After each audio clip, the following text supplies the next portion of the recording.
할렐루야. 치료말씀 TV 채널에 들어오신 구독자 여러분, 예수님의 이름으로 축복하며 인사드립니다. 저는 서울 방배동에 있는 충만한 교회에서 20년이 넘도록 예수님 이름과 성령 역사로 일반 병원에서 고치지 못하는 귀신 출사와 암을 포함한 불치병과 조현병을 포함한 정신질환을 예수 이름의 이름과 성령 역사로 치유하는 전인치유 목회자 강요세 목사입니다.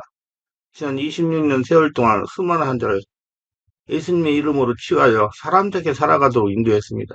지금도 매주 월, 화, 금, 토요일 10시부터 12시까지 성령의사, 성령충만, 성령세례, 능력전이, 안수기도, 기쁨기도 치유집회를 진행하고 있습니다. 특별히 10년, 20년씩 영적, 정신, 육체적으로 고통을 당하는 상태가 중한 분들과 성령의 강한 권능과 성령의 불과 성령의 은사를 빨리 받아 목회하고 싶은 분들에 대해서는 매주 화, 금, 토요일, 주일 13, 14일부터 개별 예약하여 특별 집중치유 안수기도 시간을 갖고 있습니다. 한 번에 두 명밖에 알 수 없으므로 필히 일주일 전에 예약을 해야 됩니다. 예약하고 오시면 단기간에 자신의 눈과 몸으로 느끼고 주변 사람들이 알아볼 정도로 획기되고 강력한 능력과 치유와 효복이 체험적으로 실제적으로 나타나 사람답게 살아갈 수가 있습니다. 절대로 사람들의 말에 현혹되거나 의심하지 마시고 예약하고 오시면 여기서도 저기서도 해결하지 못한 영적, 성적, 육체적 치유와 회복, 성령의 권능, 능력이 나타납니다. 반드시 일주일 전에 전화 확인하시고 예약해야 됩니다.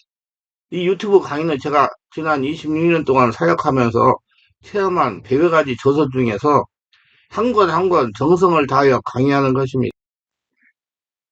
이는 영체이지만 살아있는 존재입니다. 눈에 안 보이지만 살아있는 존재라는 얘기입니다. 떠나가면서 눈으로 볼 수 있는 어떤 현상을 일으키면서 나갑니다.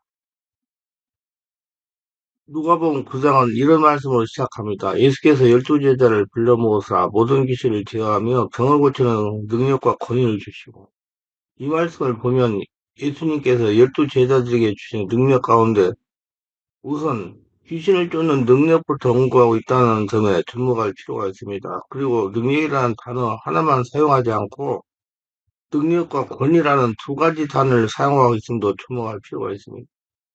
제가 여러 차례 강조해서 설명한 것인데, 우리가 흔히 언급하고는 은사라는 단어는 바울적 표현이라는 이론으로 알고 있을 것입니다.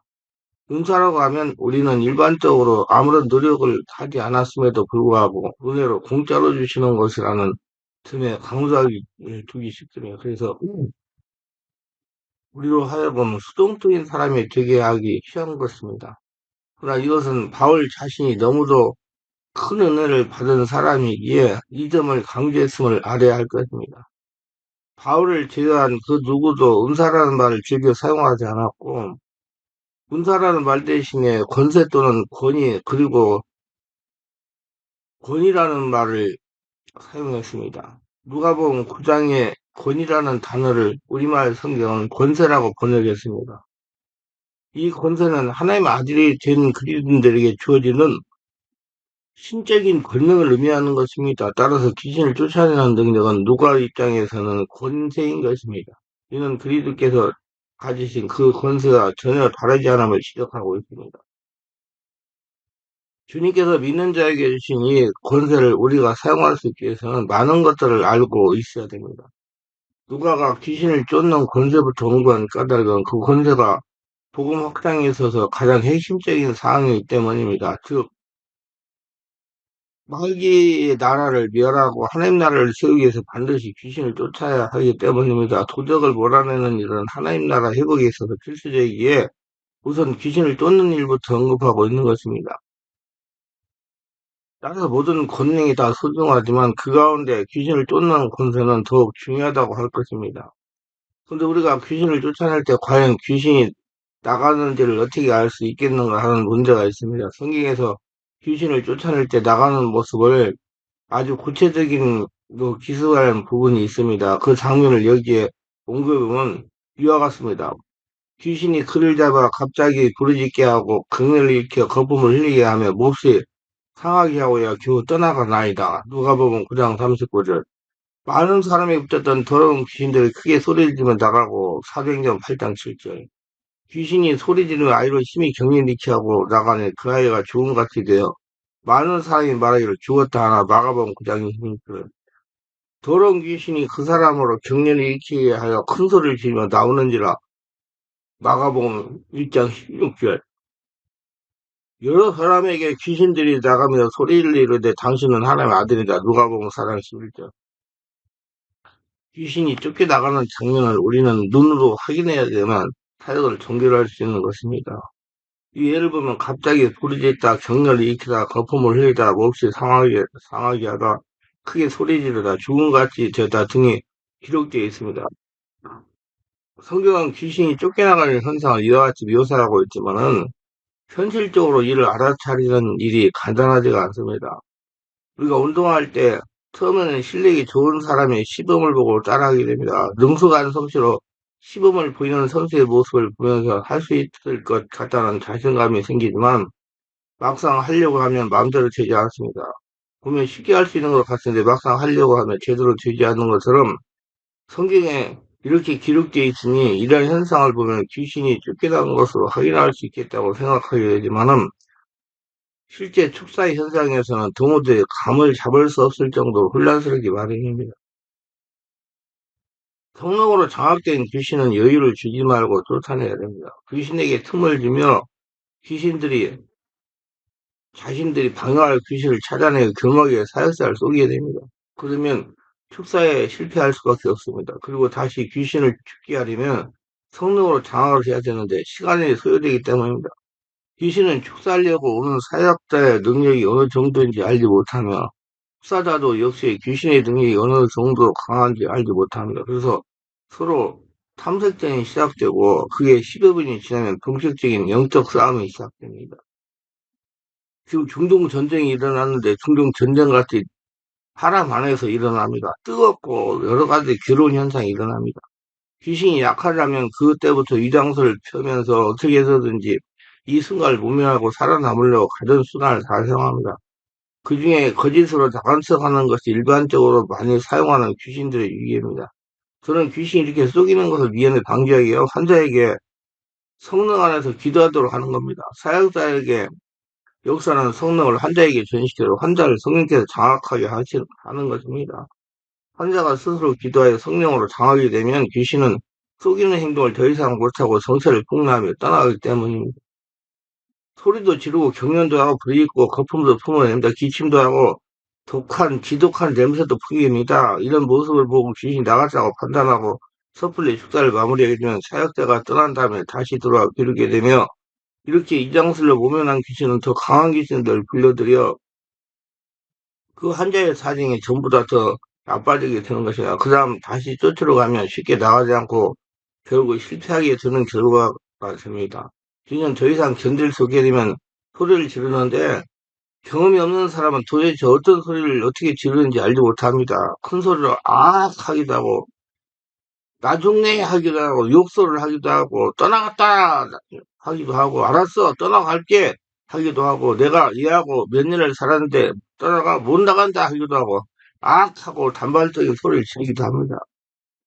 으윽 하고 소리를 지릅니다. 때로는 끙 하고 신음하듯 하기도 하고 앓는 소리를 막 하기도 하고 제발 이러지 말아라 하면서 예언하듯 하기도 합니다.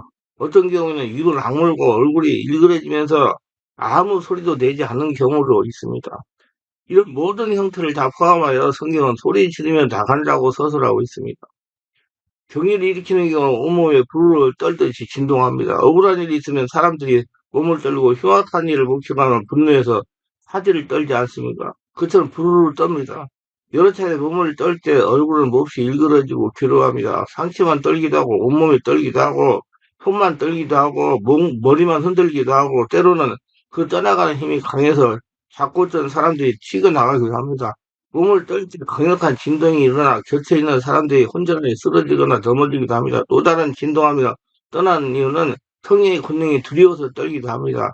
거품을 흘리는 경우 입이 찢어져 하품을 하기도 하고 위 속에는 음식물을 토하기도 하며 거품이 일어나면서 썩은 냄새를 풍기기도 합니다. 고약한 냄새가 납니다. 입에 개거품을 품듯이 부글부글 거기도 하지만 기침을 할 때 가래를 토해내듯이 하는 경우도 있습니다. 이런 경우 역시 얼굴이 일그러지고 몸은 진동하며 경련을 익히고 소리를 지르며 토해냅니다. 이 모든 행위가 복합적으로 그리고 동시에 일어나기도 하고 분리되어 일어나기도 합니다. 몹시 몸을 상하게 하는 경우 축사자는 조심하지 않으면 안 됩니다. 머리를 바닥에 찍고 손으로 핥히고 사역자의 손을 막 핥히고 갖은 자해를 하면서 눈동자를 시계 뒤집어지고 물건을 내던지기도 합니다. 무릎을 갑자기 격렬하게 쿵쿵 쿵쿵 소리가 나게 막 찍기도 할 지경입니다. 흉기를 설치며 위협하기도 합니다. 씩씩거리면서 불난 사람은 이성을 잃고 나가는 것 같아서 무척 위험합니다. 성경은 몹시라는 단어 이를 강조하고 있습니다. 귀신은 쫓겨나가지 않기 위해서 사역사를 이어가지 다행을 하면서 위협하고 사역을 못하도록 방해하는 것입니다. 이런 귀신의 상하게 하는 행위를 준익이 들면 숙사는 실패하게 됩니다. 이런 경우를 예방하기 위하여 환자를 성령으로 장악되게 하는 것을 장악되게 하는 것이 환자 보고 기도하라고 하는 거예요. 성령으로 장악이 되면 얌전하게 떠나는 것이 보통입니다. 특히 사역자는 환자를 성령으로 장악되게 하는 다각적인 방법을 알고 적용해야 됩니다. 그래야 특기 사역을 쉽게 할 수가 있습니다. 죽음같이 되는 경우 역시 사역자는 크게 놀라지 않을 수 없을 겁니다. 간혹 어설픈 투자자들이 투사를 흉내내다가 사람을 죽이는 경우가 있지 않습니까? 이런 사례 때문에 투사라는 환자가 죽는 것처럼 되어버리면 덜컥 겁을 먹게 됩니다. 투사의 사역에서 가장 위험한 것이 두려움, 겁을 먹는 일입니다. 투자자가 두려움, 겁을 먹으면 귀신은 절대로 나가지 않습니다. 그래서 투자자 하여금 겁을 먹고 위축되게 하려고 몹시 상하게 하거나 갑자기 죽은 자처럼 소인수를 사용하고 소리를 벅벅 지르고 악을 쓰고 눈을 뒤집고 그러는 겁니다. 죽은 것처럼 되어버린 모양을 보고 겁먹고 숙사를 더 이상 진행하지 않으면 실패할 수 있습니다. 숙사는 마무리가 겁입니다. 그래서 그보다 귀신 항복할 때 따다란 증상이 이와 같은 현상들인데 이런 완전히 축사가 되었다거나 겁을 먹었다거나 해서 축사를 서둘러 마무리하게 되며 버리면 이렇게 되면 쫓아낼 일이 이제 앞으로는 더 무척 어려워집니다. 만성이 돼가지고, 내성이 생겨가지고. 흑사는 마무리가 중요합니다. 귀신이 모두 쫓겨나가는 줄 확인해야 되는데 우선 환자의 눈을 살펴야 됩니다. 귀신이 충만했을 때는 눈동자가 마치 미친 사람 눈 같지만 귀신이 떠나면 쫓겨나가면 눈동자가 맑아집니다. 제대로 됩니다. 초점이 흐리던 눈동자에 선명한 초점이 생기고 맑아집니다. 그런데 어느 정도가 맑은 눈인지 설명할 수 없고 실제로 경험해야만 알 수 있는 것입니다. 따라서 여러 차례 경험을 하게 되면 분별력이 생기기 마련입니다. 많이 해보셔야 돼요. 일그러진 얼굴이 평안히 깃들게 되고 피부가 밝아집니다. 그러나 이런 차이는 미미하기 때문에 많은 경험이 필요합니다. 이 상에서도 귀신이 이장할 수 있기 때문에 역시 면밀한 주의가 필요합니다. 따라서 초보 축사는 반드시 경험하는 노련한 축사자 곁에서 배울 필요가 있습니다. 섣부리 다르면 귀신은 더욱 강해져 쫓겨내기가 점점 어려질 뿐입니다. 돌팔이 의사가 사람을 상하게 하듯이 경험이 미천한 사역자는 귀신을 더욱 강하게 만들어 치유할 수 있는 소중한 기회를 이렇게 할 수 있습니다. 그래서 지속적으로 계속 관리를 받고 오래 해야 돼요. 나 같은 귀신도 관리 안 하면 다시 돌아가지고 더 나빠질 수가 있으니까. 내가 도움을 청하는 귀신들 환자들의 경우 여러 차례 축사를 경험한 환자들이 많습니다. 이것저것 돌아다니는 사람도 많아요. 특히 뭐 제일 희한한 거를 다 갔다 온 사람이 많아요. 그래서 다루기가 더 어렵고 힘이 듭니다. 그러나 경험 앞에서는 귀신도 어쩔 수 없어요. 강력한 성령의 도우심과 경험으로 무장되면 귀신 쫓아가게 하기 마련입니다. 그러나 너무 오랫동안 귀신 질렸던 사람은 회복하는데 많은 시간과 노력이 필요합니다. 그래서 지속적으로 해야 돼요. 몇 개월 동안. 귀신이 쫓겨나갔지만 그 후유증이 오래 갑니다. 후유증은 귀신들의 상처가 별로 다를 바가 없기 때문에 가족들은 귀신이 쫓겨나가지 않았다고 생각합니다. 귀신이 없어도 상당 기간 동안 행동을 하게 됩니다. 귀신이 들렸던 기간에 비례해서 그 후유장애가 남아있기 마련인데 이를 치유하기 위하여 회복 치유는 특사와는 전혀 다른 관점에서 다뤄야 됩니다. 계속 말씀 듣고 기도하고 해야 돼요. 그냥 편하게 했다고 끝나면 나중에 또 문제가 생깁니다. 이것이 귀신님이 오래 진행되는 환자의 경우 안쾌를 방해하는 요인이 됩니다. 정신과 치유를 받는 것이 좋습니다. 함께 받는 게 좋아요. 정신과 약을 먹으면 무슨 큰일 난 것 같아 생각하는데 정신건강의학과 약을 경우에서 소리약을 먹으면서 치유받는 게 좋습니다. 중일한 사건 현장에서 충격을 받은 사람들의 경우는 유상열 장애처럼 후유장애가 귀신 들리면서 나타날 수 있습니다. 그리고 진리 말씀과 성령으로 충만한 집회에 참석하게 해가지고 영육의 균형을 유지하라고 기도해야 되고요.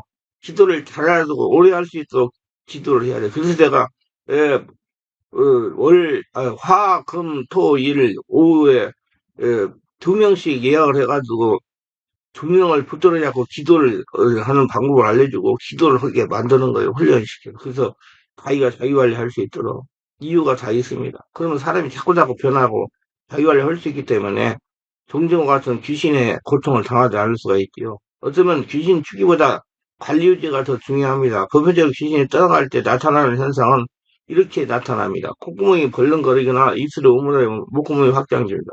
몸에 부어오르기도 하고 부르르 떨기도 하며 뱀처럼 쉬소리 내기도 합니다. 동물들을 울부짖기도 하며 심한 악취를 풍기기도 합니다. 더러운 가래를 뱉거나 거품을 뿜어내거나 흰자위만 보이거나 눈떠그덩 합성되거나 두 눈이 각각 따로 움직이기도 합니다. 귀신 들린 사람이 쓰러져 발작을 하면서 기침을 할 때 귀신이 축출되는 경우가 많습니다. 몸이 뒤틀리면서 발작하기 시작합니다. 눈이 뒤집어져 가지고 흰자위만 보일 수도 있습니다. 놀라지 마세요. 그리고 지체 부자이자가 같이 몸이 뒤틀리는 경우도 많습니다. 놀라지 마세요. 녹으면서 다 떠나갑니다. 그렇게 계속 기도를 시키고 안토를 하면 조금 지나면 기침을 사정없이 하면서 떠나갑니다. 기침은 그러니까 트름도 할 수 있고 뭐 여러 가지 방법을 떠나가요. 코를 고면서 자는 척하는 귀신도 있습니다. 깜깜깜 혼자 빠져버리는 경우도 있어요. 그러면서 그 사람을 물어보면 지금 입신 들어갔다고 그러거든요. 아니고 그 귀신이 깜빡깜빡거리게 만든단 말이에요. 순간성 모면하려고. 이에 여러 가지 크고 작은 특이한 육체적 현상들이 나타나면 이런 현상은 죽게 되면서 좀 서서히 약해지다가 나중에는 온전해지게 됩니다. 그래서 관리가 굉장히 중요해요. 그러므로 특기 사역자나 환자는 이러한 현상이 나타나고 절대로 두려워하면 안 되고요. 숙사 사역 은혜를 받는 걸 포기하면 안 됩니다. 중단하면 안 돼요. 보편적으로 나타나는 현상이며 성경 환자를 장악하시면 더 이상 나타나지 않아요. 특기 사역자는 많은 경험을 해야 됩니다. 부족한 경험을 보충하기 위해 선배 사역자를 배워야 되며 이들의 경험으로 다룬 책을 많이 읽는 것이 좋고요. 사람을 살리는 건 전문적인 일이에요. 지금은 전문화 시대입니다. 내면의 세계를 알고 사람을 키워가지고 살리는 전문성을 개발해가지고 하늘나라 천국을 이루는 하나님의 도구들이 다 돼서 하나님의 은혜를 받고 잘 풀리고 대박나는 인생들이 다 되시기를 주의 스로 축원합니다.